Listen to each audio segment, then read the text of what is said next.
Strategy Management Series. Video number 75, Strategy Formulation.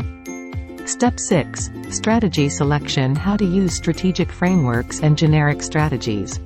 Welcome back to the Ready MBA series on strategy management. In our previous videos, we have been discussing strategy selection, the sixth step in the strategy formulation process.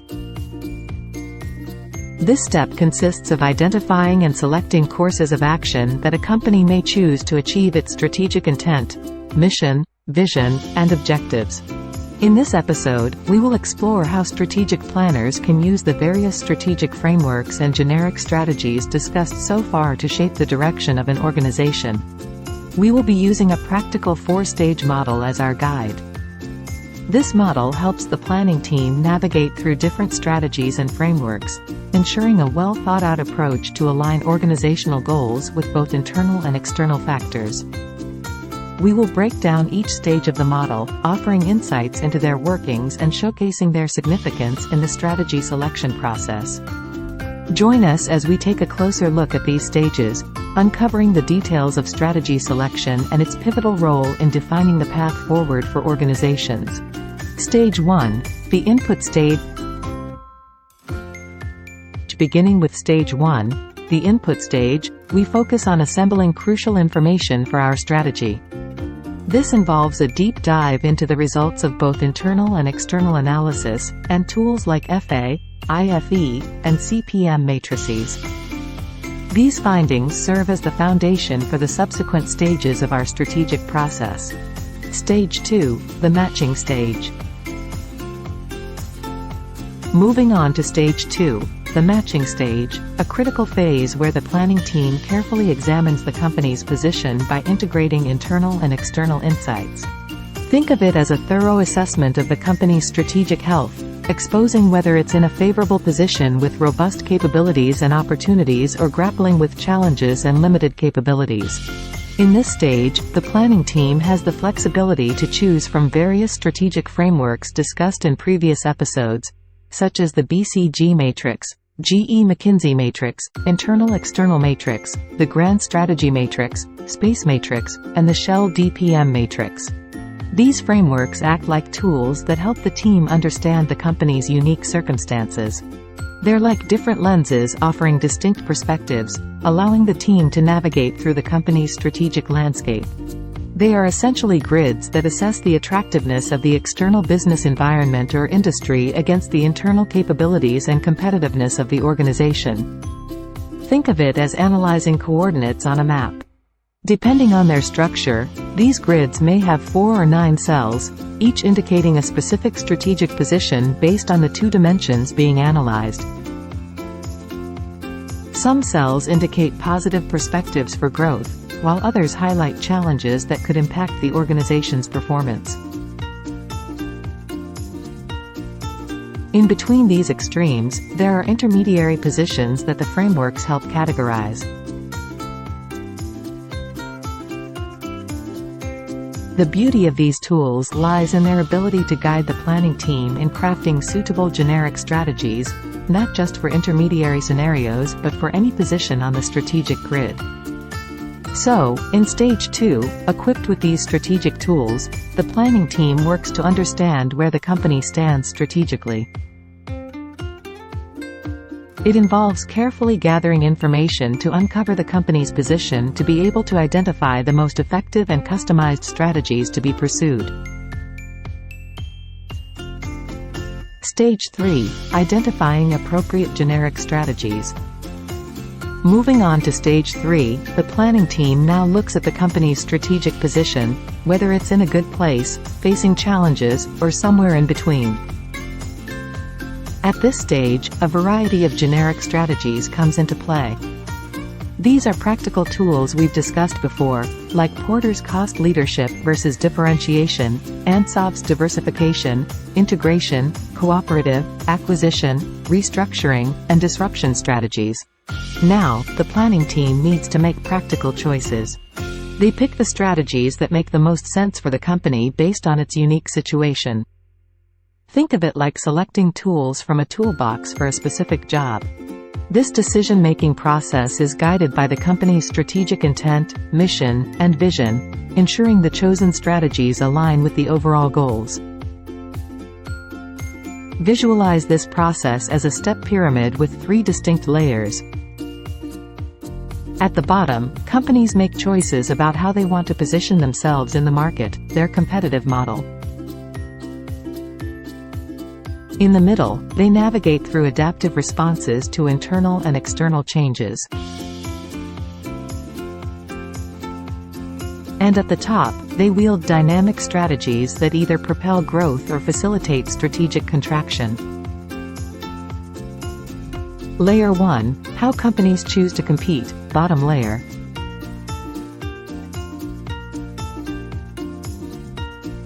In this layer, companies make critical choices regarding their competitive approach by utilizing Porter's generic strategies, namely cost leadership versus differentiation. They contemplate whether to excel as a cost leader, efficiently offering products at lower prices, or as a differentiator, creating unique and distinctive offerings. Another option is to focus on a specific market segment or adopt a cost-focused approach, emphasizing efficiency within a particular market. These decisions showcase the company's strategic position in the competitive landscape. These strategic models are distinct, and companies cannot simultaneously pursue both cost leadership and differentiation due to inherent contradictions in the strategies. The fundamental differences in resource requirements, operational approaches, customer perceptions, and competitive positioning make it impractical for companies to adopt both strategies simultaneously. Strategic success lies in making clear choices that align with the company's strengths, resources, and long-term objectives. Attempting both strategies concurrently may lead to being stuck in the middle, where a company fails to achieve a clear competitive advantage in either cost or differentiation. This vulnerability leaves the company exposed to competitors who have fully committed to one strategy. Since these choices influence all other elements in an organization's strategy, including resources, operational approaches, customer perceptions, and competitive positioning, determining the competitive model is foundational in the strategy selection process. Layer 2 – Adapting to changes, middle layer. In this layer, companies address changes proactively. As previously discussed, strategic frameworks reveal the organization's strategic standing, which could be positive, indicating growth, negative, suggesting contraction, or somewhere in between. Based on these circumstances, the planning team can choose suitable generic strategies to respond to changes.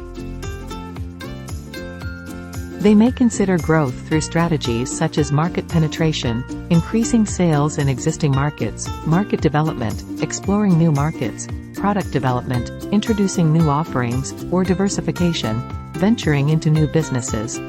Alternatively, they might opt for contraction by addressing internal issues through restructuring, reducing size via retrenchment, shedding business units through divestiture, or ceasing operations entirely via liquidation. In the event of industry disruption, they can assess the most appropriate disruption strategy. These adaptive responses enable companies to navigate the dynamic business environment effectively. Layer 3 – Enabling strategies, top layer. In the top layer, companies employ enabling strategies that facilitate significant shifts in size, in the way they approach the market, or in their competitive patterns. Integration strategies serve as collaborative mechanisms with other companies, be it vertically, up or down the supply chain, horizontally, across related markets, or conglomerately, diversifying into unrelated areas. Cooperation strategies involve collaborative efforts with external partners.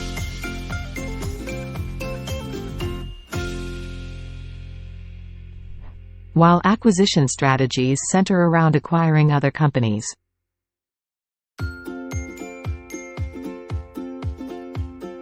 These enabling strategies empower companies to execute their chosen strategies from the middle layer effectively and enable them to pursue ambitious growth objectives or strategically scale down to enhance operational efficiency. For example, a company aiming to increase market penetration may achieve this by acquiring a competitor, while another company opting for retrenchment may leverage partnerships and alliances to cover the parts of its organization undergoing reduction. Stage 4. Decision stage. Strategists are confronted with the reality that they can't consider every conceivable alternative. Their task is to concentrate on a manageable set of the most appealing alternative strategies. This involves a thorough evaluation of the advantages, disadvantages, trade-offs, costs, and benefits associated with each strategy. The outcome of this stage is the selection of a few recommended strategies to pursue, derived from the alternatives formulated in Stage 3. One practical method for prioritizing strategies is through group discussion and documentation. Each proposed strategy is individually ranked by planning team members using a systematic rating system. Ratings include 1 equals should not be implemented, 2 equals possibly should be implemented, 3 equals probably should be implemented, and 4 equals definitely should be implemented. By summing up these rankings, the planning team arrives at a prioritized list of strategies, representing the collective wisdom of the group. With the completion of Stage 4, the planning team now possesses a comprehensive set of priority strategies from strategic frameworks that they recommend pursuing. The subsequent step involves integrating these priorities with strategies defined in other stages of the planning process. This includes the strategies currently in execution, those needed to fulfill senior management's strategic intent, and those identified through the SWOT analysis. The goal is to prioritize strategies for advancement into the next phase of the strategy definition process. In our upcoming video, we will delve into frameworks for analyzing and prioritizing potential strategies. As we wrap up this session, it's crucial to underscore the significance of involving a diverse group in the identification and evaluation of alternative strategies. Managers and employees who have actively participated in all stages of strategy formulation should play a key role. Representatives from different departments and divisions within the organization need to be part of this process, as their engagement offers the best opportunity to comprehend the organization's actions and objectives, fostering a collective commitment to achieving its goals. It's imperative that all participants have access to comprehensive information from both internal and external analyses. This, combined with the company's strategic intent, mission, and vision, serves as a foundation for crystallizing specific strategies to be pursued.